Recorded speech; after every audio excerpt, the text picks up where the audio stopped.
At the start of 2025, the people at Abacus Data picked up on something unsettling in the public mood. It was not quite fear, not quite anger, and not quite the kind of tight fisted scarcity mindset we saw peak during the inflation shock a few years ago.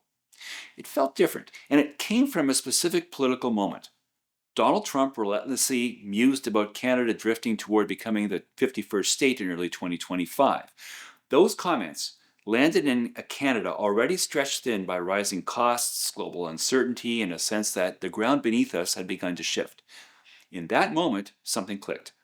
People didn't just fear that they might have less, they feared that everything around them was becoming less stable.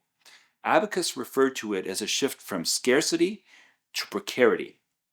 Now that we're into 2026, the latest Abacus data shows that precarity is not just a mood or a passing phase, it's becoming the defining mindset of our time.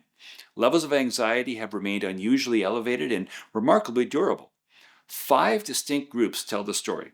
A small slice of Canadians live with a low sense of precarity. They trust that we can navigate turbulence and that they'll be fine and insulated from any kind of surprise.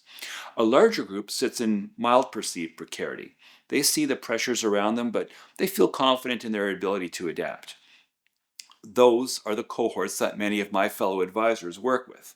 And as such, many advisors might be oblivious to the discomfort many other Canadians feel precisely because the people they work with don't feel them.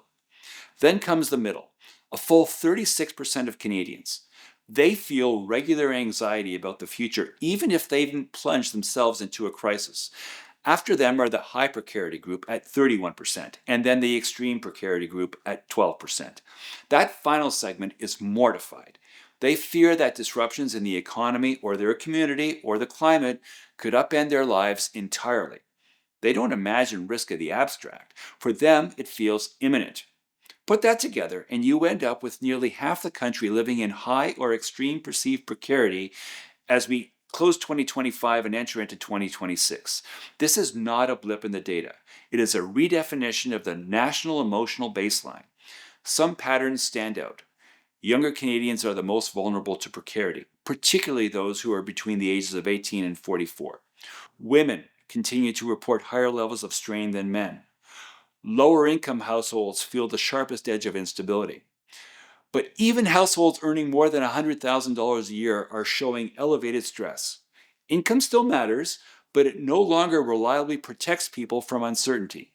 My questions to you are simple. Where do you fit in all this, and what, if anything, are you doing about it? If the world has become more precarious, it seems to me that your portfolio ought to reflect that circumstance. If you're still investing like nothing has changed, you're likely either impervious to the national mood or oblivious to the risk you're taking by assuming the world you grew up in is the world you live in today.